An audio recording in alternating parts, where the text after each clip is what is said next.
raadiyoonii Dirree Shaggar. raadiyoonii Dirree Shaggar. raadiyoonii Dirree Shaggar.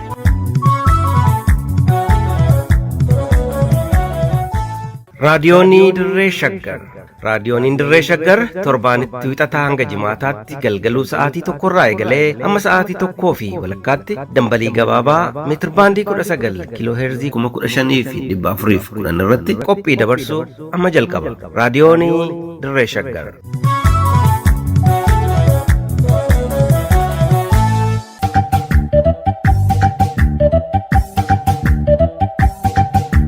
lafaa fi lafee.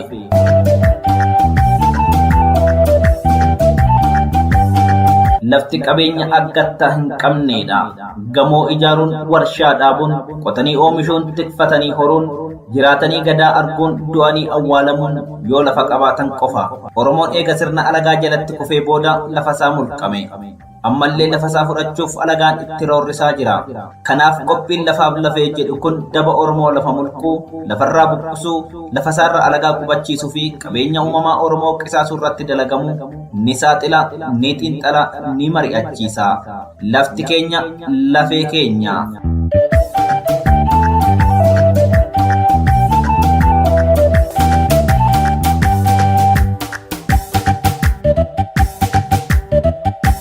Faayidaa uummataatiif lafa gadi lakkisiisuu ashamaa harka fuunee dhaggeeffattoota raadiyoonii Dirree Shaggar. Qophii keenya har'aatiin lafa faayidaa uummataatiif gadi lakkisiisuun maaliin akka ibsamu muuxannoo biyyoota filatamanii kaasnee ilaalla. Qopheessituuf Faayituu Wadaajoo Gulaalan Duubee Wayyeessaa kan isinii dhiyeessuun mo'anii Gurmeechaa Gammachuuti. Itoophiyaa keessattis ta'ee biyyoota guddachaa jiran biroo baay'ee keessatti jireenyi hawaasaa lafarratti kan hundaa'e. Kanumarraa ka'uun heerri Rippaabilika Dimokiraatawaa Federaalawaa Itoophiyaa lafti qabeenya waliinii mootummaa fi uummattoota akka ta'e tumeera. Kanaaf sadarkaa federaalaa fi naannootti sirni itti fayyadama lafaa bu'a qabeessa ta'e akka jiraatu labsiiwwan, dambiiwwanii fi qajeelfamoonni garaagaraa bahaniiru. Seeronni kunis namni tokko lafarratti mirga abbaa qabiyyummaa malee mirga qabeenyummaa qabaachuu akka hin dandeenye tumaniiru. Kanaaf mirgi namni tokko lafarratti qabaachuu danda'u mirga abbaa qabeenyummaarra dhiphata. Mirgoonni kunis mirga lafa isaarratti umurii guutuu fayyadamuu, dhaalan dabarsuu, kireessuu fi kan kana fakkaatani. Abbaan qabiyyee lafaa lafa isaarratti mirgi umurii guutuu fayyadamuu kan kennameef ta'us mirgi kun daangaa mataasaa qaba. Mootummaan qabiyyee lafa nama tokkoo dantaa uummataatiif oolchuuf yeroo barbaade mirgi umurii guutuu fayyadamuu abbaa qabiyyee sanaa akka addaacitu taasisuu danda'a. Haa ta'uuti mirga abbaa qabiyyummaa lammiilee lafarratti qaban kabachiisuudhaaf yeroo qabiyyeen lafaa dantaa uummataatiif akka gallakkifamu ta'uu adeemsi hordofamuu qabu labsiiwwanii fi dambiiwwaniin tumameera. Nutillee labsiiwwanii fi dambiiwwan jiranii fi rakkoo saamicha lafaa dhiyeessaa turuun keenya ni yaadatama. Kana malees qaamoleen adda addaa adeemsa qabiyyee gallakkisiisuu keessatti qooda qabanis seerota kanneeniin teechifamuu xiinxalaa turreerra. Naannoo Oromiyaa keessatti investimentii fi hojii misoomaa adda addaatiif lafti magaalaa fi baadiyaa akka gallakkifamu ta'aa kan jiru yoo ta'e illee adeemsi qabiyyee gallakkisiisuu hangam akkaataa seerota keenya keessatti teechifameen raawwatamaa akka jiruu fi qaamoleen garaagaraa itti gaafatamummaa isaanitti kenname hangam ba'aa akka jiran yeroo yeroodhaan sakattaa adeemuun tarkaanfiiwwan sirreeffamaa fudhatamuu qaban akeekaa turuun keenyallee ni yaadatama. Qophii kana keessattis maalummaa qabiyyee gallakkisiisuu fi muuxannoo biyyoota muraasaa sakatta'uun agarsiisuuf kan yaaludha. Itti dhiyaadha. Hunda dura maalummaa fi seenaadhuma qabiyyee faayidaa uummataatiif gallakkisiisuu ilaaluun barbaachisaadha. Adeemsi qabiyyee gallakkisiisuu hojimaata bara dheeraa lakkoofsisee fi qaroomina Giriikotaa fi Roomaanota duriirraa eegalee kan beekamudha. Adeemsi haala kanaan biyyoota kana keessatti eegalamee biyyoota Awurooppaa fi Ameerikaa biroo keessattis babal'achuu danda'e. Sirnoota durii keessatti adeemsi qabiyyee gallakkisiisuun seeraan beekamtii argatee adeemsa seeraan tumame kan hordofe osoo hin ta'in hanqinoota baay'ee kan of keessatti qabudha. Haa ta'u malee adeemsi haala kanaan eegalamee yeroodhaa gara yerootti fooyya'insa taasisaa deemee haala amma irra jiru kanarra ga'uu danda'eera.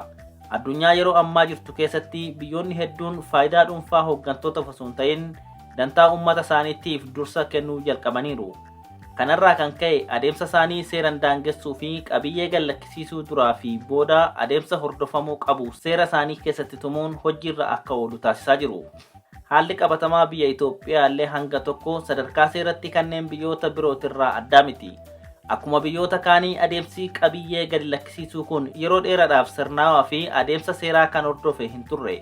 Adeemsi ulaagaaleen gurguddoo adeemsa qabiyyee gadi lakkisiisuu keessatti barbaachisoo ta'an heera biyyattii dabalatee labsiiwwan, dambiiwwanii fi qajeelfamoota garaagaraa keessatti akka hammataman taasisuutu kan yeroo dhiyooti. Heera bara 1995 booda jechuudha. Duramee maalummaa fi hiikoo qabiyyee gadi lakkisiisuu haa ilaallu.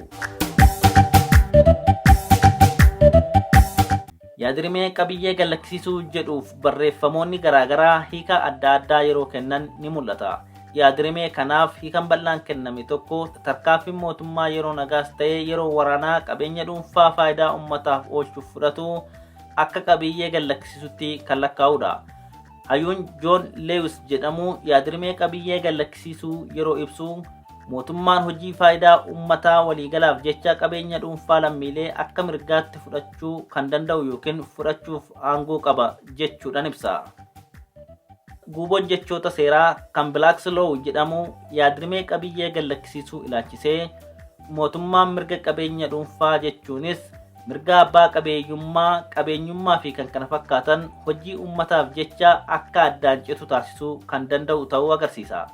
Guuboon kun dabalataan gaalee eminent domain jechuun hiikoo armaan olii keessatti ibsame yeroo ibsu qabiyyee gadi lakkisiisuun aangoo mootummaa akka ta'ee fi mootummaanis hojii uummataaf yoo barbaade lafa nama dhuunfaan qabamee jiru beenyaa madaalawaa kaffaluun fudhachuu kan danda'u ta'uu kan ibsudha. Kanaaf hiikoowwan qabiyyee gadi lakkisiisuuf guuboo jechootaa fi ogeessotaan kennaman armaan olii irraa akka hubatamutti qabiyyee gadi lakkisiisuun adeemsa qabiyyee yookiin qabeenya dhuunfaa faayidaa uummataatiif beenyaa madaalawaa ta'e kaffaluun raawwatamudha. Qabiyyee gadi lakkisiisuun biyyoota adda addaa keessatti gaggeeffamaa kan jirudha. Qorannoon kun hojimaata akka Oromiyaatti jiru seerota Oromiyaa keessatti raawwatiinsa qaban waliin xiinxaluun rakkoowwan jiran kan adda baasu ta'us adeemsa akka Oromiyaatti gaggeeffamaa jiru xiinxaluuf akka nu gargaaru biyyoota adda addaa keessatti haalli qabiyyeen itti gadi lakkifamu maal akka fakkaatu gabaabinaan ilaaluun barbaachisaadha. Haaluma kanaan biyyoota sirna seeraa common law hordofan keessaa muuxannoo Afrikaa kibbaa, biyyoota sirna civil law hordofan keessaa immoo muuxannoo Kanaadaa fi Chaayinaa ilaalla. Ammalleen turtiin keessan nu faana haa ta'u. Biyyoota adeemsa qabiyyee gadi lakkisiisuuf beekamtii seeraa kennan keessaa tokko Afrikaa kibbaati. Heerri biyyattiis qajeeltoowwan waliigalaa adeemsi kun ittiin gaafatamuu kaa'eera. Qajeeltoo waliigalaa heerarratti hundaa'uun adeemsi qabiyyee gadi lakkisiisuu maal ta'uu akka qabu heerri bu'uura heeratiin tumamee seerri qabiyyee gadi lakkisiisuu jedhamu bal'inaan ibsa itti kenneera. Jalqaba irratti qabiyyee fi qabeenya gadi lakkisiisuun kan danda'amu qabeenyi fi qabiyyeen sun faayidaa uummataa olaanaaf yoo barbaadame qofa akka ta'e heerri biyyattii tumee jira. Yaadni kunis seensa seera qabiyyee gadi lakkisiisuu biyyattii keessatti ibsameera. Sirna apartaayidii darbe keessatti lammiileen biyyattii loogii isaan irratti taasifamaa turerraa kan ka'e qabeenya uumamaa biyyattiin qabdurraa qixa barbaadamuun fayyadamuu waan hin taaneef lammiin hundi qabeenya uumamaa biyyattiin qabdurraa fayyadamaa akka ta'u qabiyyee lafaas ta'ee qabeenya biroo kamuu gadi lakkisiisuun faayidaa uummataaf akka ta'etti kan lakkaa'amu ta'uu tumame. Dabalataan bulchiinsi lafaan wal qabatee lafti hojiiwwan misoomaa kan akka sararoota bishaanii fi ibsaa akkasumas kuusaa humna ibsaaf oolu faayidaa uummataaf akka ta'etti fudhatama. Kanaaf akka muuxannoo biyya kanaatti laftis ta'ee qabeenyi biroo hojiiwwan kanaaf jecha yoo fudhatamu faayidaa uummataaf akka ta'etti fudhatama. Adeemsi biroon akka Afrikaa kibbaatti gaggeeffamu waa'ee qabiyyee gadi lakkifamuu qorannoo gaggeessuu fi odeeffannoo sassaabuudha. Yaadni kunis abbaan taayitichaa odeeffannoo waa'ee qabiyyichaa walitti qabuuf dirqama kan qabu ta'uu agarsiisa. Kunis namoonni qabiyyee fi qabeenya irratti mirga qaban yoo jiraatan qaamolee bulchiinsa lafaa naannoo sana jiran irraa qulqulleessuu kan gaafatudha. Dabalataan beeksisa kennuun dura abbootii qabiyyee lafa gadi lakkisan barreeffamaan waamuu fi dubbisuu of keessatti kan hammatudha. Qaamni qorannoo gaggeessu hayyama abbaa taayitichaatiin abbootii qabiyyee yookiin bakka bu'oota seeraa isaaniitirraa ragaawwan boodarra beenyaa shallaguuf gargaaran walitti qaba.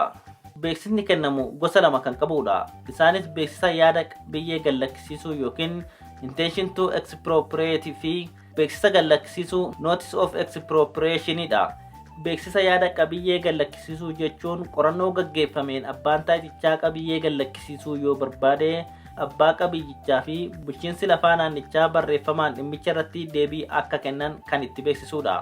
Beeksisni kennamuu abbaan taayitichaa qabiyyee ibsame gallakkisiisuuf fedhii kan qabu ta'uu ibsa qabiyyee gallakkifamuu hanga beenyaa kanfalamuu fi akkaataa beenyaan kun itti shallagame qabiyyee gallakkisiifamuu irratti qaamni komii qabu guyyoota 22 keessatti abbaa taayitichaa biratti komisaa dhiyeessuu kan danda'u ta'uu kan ibsudha. Qaamni hanga shallaggii fi fedhii abbaan taayitichaa qabiyyee gallakkisiisuuf qabu irratti komii qabu barreeffamaan komisaa abbaa taayitichaaf dhiyeessuu qaba. Abbaan taayitichaas qaama komii qabu waamuun dhimma isaa jaarsummaan ilaala. Yeroo waliigalteerra gahamuu baate abbaan taayitichaa qabiyyee gallakkisiisuuf yookiin dhiisuu isaa irratti murtii kennuu qaba. Beeksisni gosti lammaffaa beeksisa qabiyyee gallakkisiisuu yoo ta'u, kunis abbaan taayitichaa qabiyyee gallakkisiisuuf yoo murteesse ittaan sun abbaa qabiyyichaaf beeksisa qabiyyee gallakkisiisuu kennuu kan qabu ta'uu kan agarsiisudha. Beeksisni haala kanaan kennamus guyyaa qabiyyeen gadi lakkifamuu, guyyaa beenyaan kaffalamuu, guyyaa beeksisicha irratti ibsameen abbaan qabeenyummaa gara abbaa taayitaatti kan naanna'u ta'uu fi yoo abbaan qabiyyee hanga beenyaa ibsame irratti walii galuu baate hanga beenyaa inni barbaadu fi akkaataa itti shallage ibsuu akka qabu ni agarsiisa.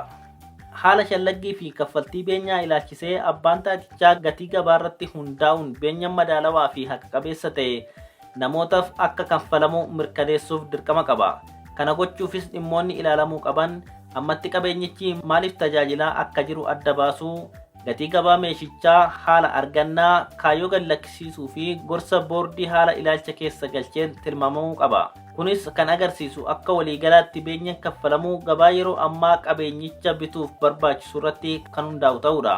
Hundaa olitti qabiyyee tokko faayidaa uummataaf gallakkisiisuun gahee hojii qaamolee bulchiinsaa akka ta'e seerichi ni ibsa. Haa ta'u malee manni murtii hojii qaamolee bulchiinsaa keessa deebiin ilaaluu ni danda'a. Akka muuxannoo Afrikaa Kibbaatti manni murtii aangoo keessa deebii qabuun murtii qaamolee bulchiinsaa yeroo ilaalu qaamni sun dhimma sana ilaaluuf aangoo kan qabu ta'uu fi dhiisuusaa, adeemsi hordofame haqa qabeessa ta'uusaa, dogoggorri seeraa kan jiru ta'uusaa fi kan kana fakkaatan ilaaluu dabalata. Dabalataanis manni murtii hanga yeroo fi haala kaffaltii beenyaa irratti murtii kennuu danda'a. Biyyoota guddina diinagdeen fooyya'insa olaanaa agarsiisan keessaa tokko biyya Chaayinaati.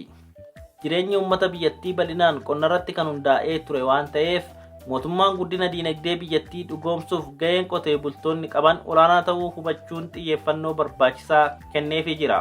Chaayinaa keessatti babal'achuu magaalotaa fi piroojeektoota gurguddoo irraa kan ka'e hojiiwwan kanneen haala qajeelaa ta'een gaggeessuuf heera biyyattii fi seera bulchiinsa lafaa biyyattii keessatti qajeeltowwanii fi adeemsi qabiyyee gallakkisiisuu ifatti akka tumamu ta'eera.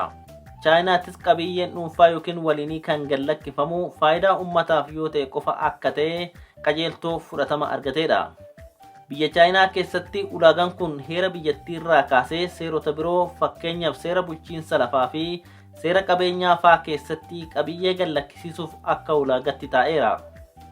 Akka muuxannoo Chaayinaatti hangi shallaggii beenyaa seera bulchiinsa lafaa keewwata 47 jalatti tumamee jira. Bu'uura kanaan beenyaan namoota qabiyyee isaanii gallakkisaniif kaffalamuu, beenyaa kaffaltii gatii lafaa, kaffaltii deebisanii gadhaabuu fi kaffaltii ashaakiltii fi wantoota lafarratti hojjetaman kan dabalatu akka ta'e seerri kun ni kaa'a.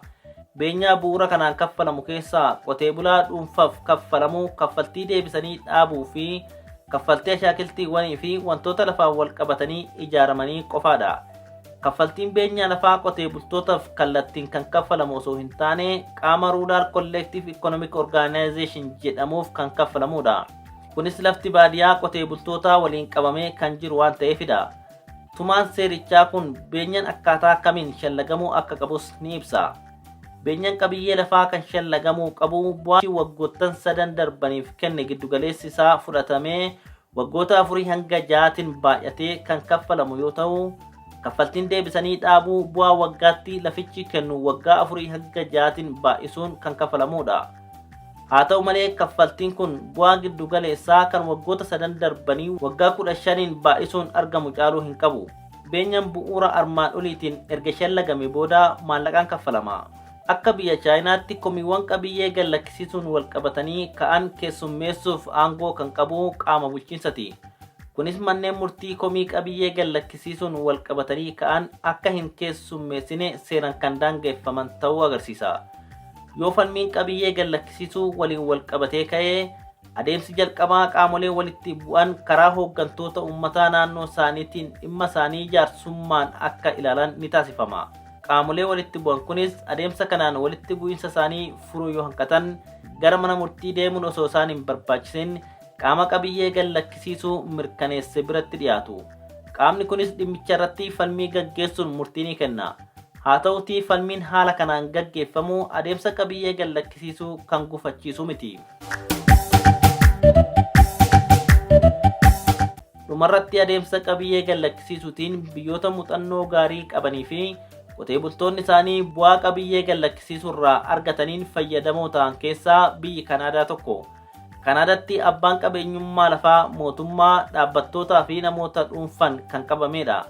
Lafti qaamolee kanaan kan qabamee jiru ta'us mootummaan faayidaa uummataatiif jecha dhaabbattootaa fi namoota dhuunfarraa qabiyyee lafaa yeroo itti fudhatu ni mul'ata.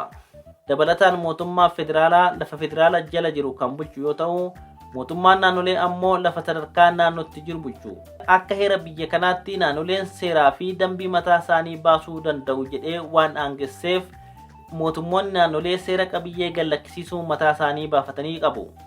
Seerota naannoleen dhimma qabiyyee gallakkisiisuu irratti baasan keessaa akka fakkeenya gaariitti kan ka'u seera naannoo Ontaariyooti.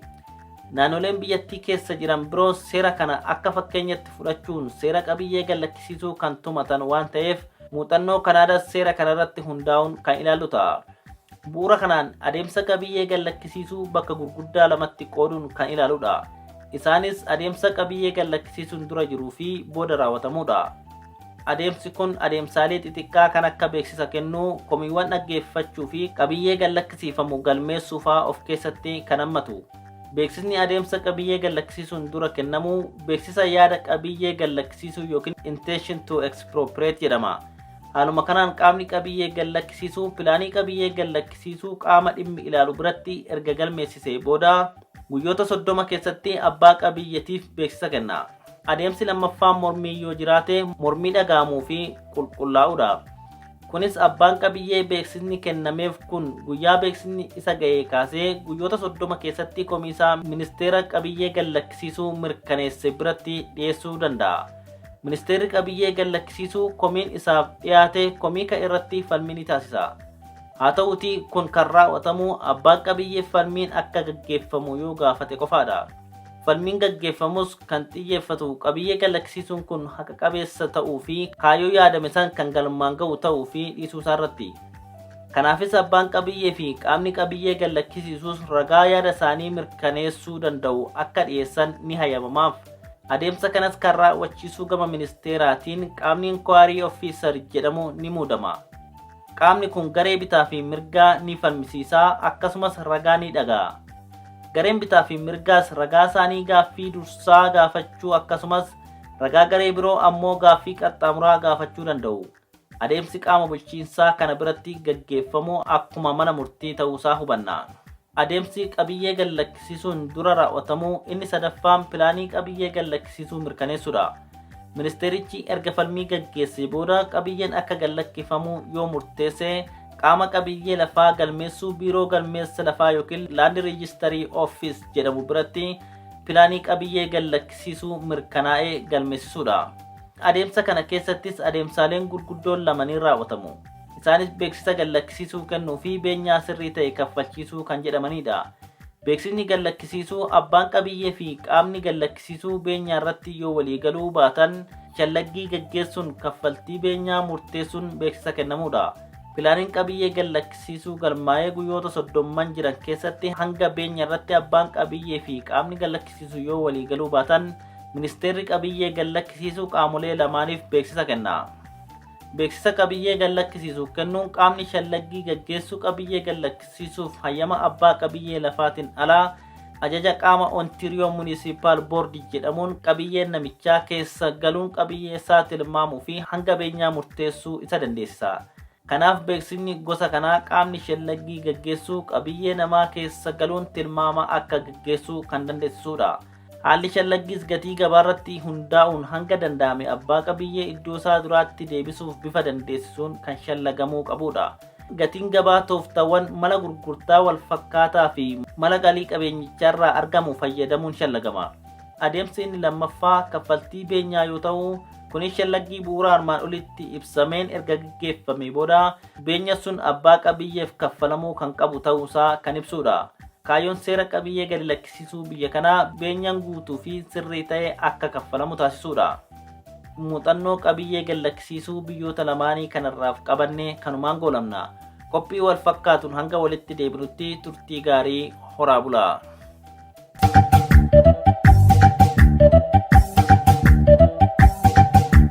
Lafaa fi lafee.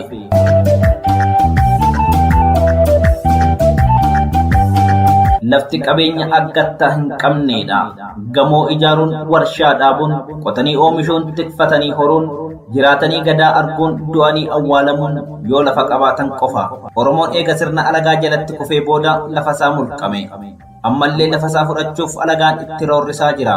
Kanaaf qophiin lafaaf lafee jedhu kun daba Oromoo lafa mulquu, lafarraa buqqisuu, lafa isaarra alagaa qubachiisuu fi qabeenya uumamaa Oromoo qisaasuu irratti dalagamu ni saaxila, ni xiinxala, ni mari'achiisa. Lafti keenya lafee keenya.